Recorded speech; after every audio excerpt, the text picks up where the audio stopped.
Hello viewers, welcome back to my channel. আশা করি সবাই খুব ভালো আছেন। আজকে আমি আপনাদের সাথে এই গরমে মন প্রাণ ঠান্ডা করে একটা ডেজার্ট আইটেম শেয়ার করব। তার জন্য প্রথমে আমি দুধটা একটু জাল করে রেডি করে নিব। এখানে আমি 1 লিটার দুধ গরম বসিয়ে দিয়েছি। এই দুধটা আমি জাল করে 750 গ্রাম মতো করব। তো এটা আমি 5-6 মিনিট খুব ভালোভাবে ফুটিয়ে নিব। দুধটা জাল করে আমি অনেকটাই ঘন করে নিয়েছি। এখন এর ভিতরে আমি দিয়ে দিব 2 টেবিল চামচ চিনি। আপনার চিনিটা আপনাদের স্বাদ অনুযায়ী দিতে পারেন, কম বেশি করে। আমি 2 টেবিল চামচ দিয়ে দিচ্ছি।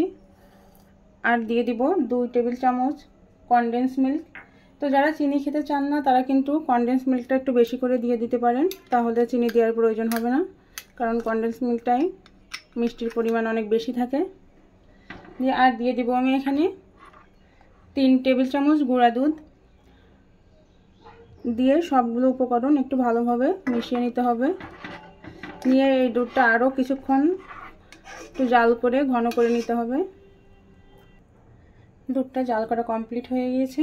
এটা অনেক ঘন হয়ে গিয়েছে, আমার যেমন থিকনেস প্রয়োজন ঠিক ততটাই করে নিয়েছি আমি। এখন আমি এই দুধটা নামিয়ে ঠান্ডা করতে দিব।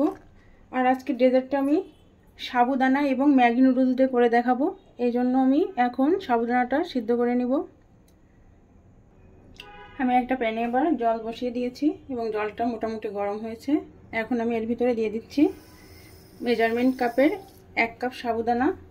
আপনারা কম বেশি করতে চাইলে সাবুদানার পরিমাণও কম বেশি করে নিতে পারেন। এখন এটা আমি খুব ভালোভাবে বয়েল করে নিব।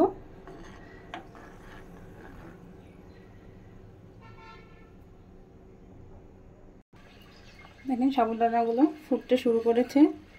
আর যখন এই ফুটতে ফুটতে সাদা অংশগুলো পুরাটাই স্বচ্ছ হয়ে আসবে কাচের মতো, তখন এটা আমি নামিয়ে জল ঝরিয়ে নিব।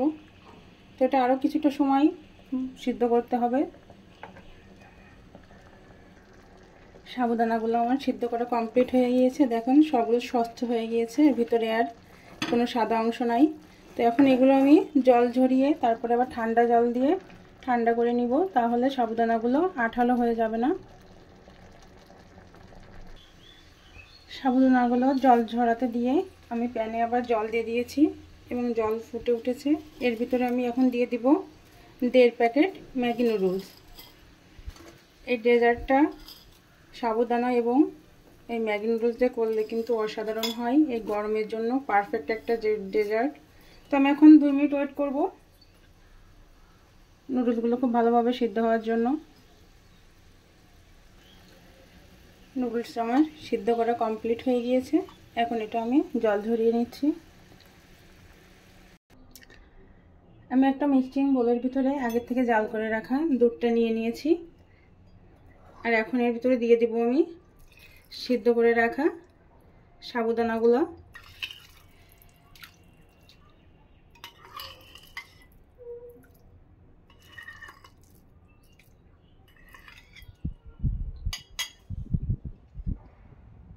সাবুদানাগুলো সব দিয়ে দিয়েছি। আর এখন দিয়ে দেব সিদ্ধ করে রাখা ম্যাগি নুডলস।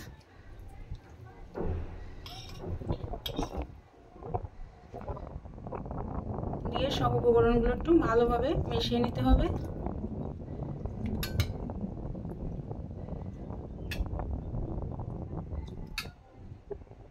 নুডলস এবং সাবুদানা আমি খুব ভালোভাবে মিশিয়ে নিয়েছি। আর এখন এর উপর থেকে দিয়ে দিব ভ্যানিলা আইসক্রিম। আপনারা আপনাদের পছন্দ মতো আইসক্রিম দিয়ে এটা সার্ভ করতে পারেন। আর ডেজার্ট যেহেতু ঠান্ডা ঠান্ডা পরিবেশন করলে ভালো লাগে, তো এইভাবে মিক্স করে আপনারা ফ্রিজে নর্মাল চেম্বারে রেখে দিতে পারেন 1 ঘন্টা। তারপর ঠান্ডা হলে এটা সার্ভ করবেন। তো আজকে আমার রেসিপিটা কেমন লাগলো অবশ্যই কমেন্টস করে জানাবেন। আর ভালো লাগলে লাইক শেয়ার করতে ভুলবেন না। আর যারা এখন আমার চ্যানেলটা সাবস্ক্রাইব করেননি প্লিজ তারা একটু সাবস্ক্রাইব করে আমার পাশে থাকবেন। আর এখন আমি উপর থেকে ছড়িয়ে দিব কিছু আপেল কুচি। এতে দেখতেও সুন্দর লাগবে এবং খেতেও অসাধারণ হবে। আপনারা চাইলে অন্য কোনো ফ্রুটস দিয়েও সার্ভ করতে পারেন। এই ফ্রুটস ডেজার্ট সাবুদানার আমার আর একটা রেসিপি আমার চ্যানেলে দেওয়া আছে, আপনারা চাইলে সেটা দেখে নিতে পারেন। তো আজ এ পর্যন্তই। সবাই ভালো থাকবেন, সুস্থ থাকবেন। সবাইকে অনেক অনেক অনেক ধন্যবাদ।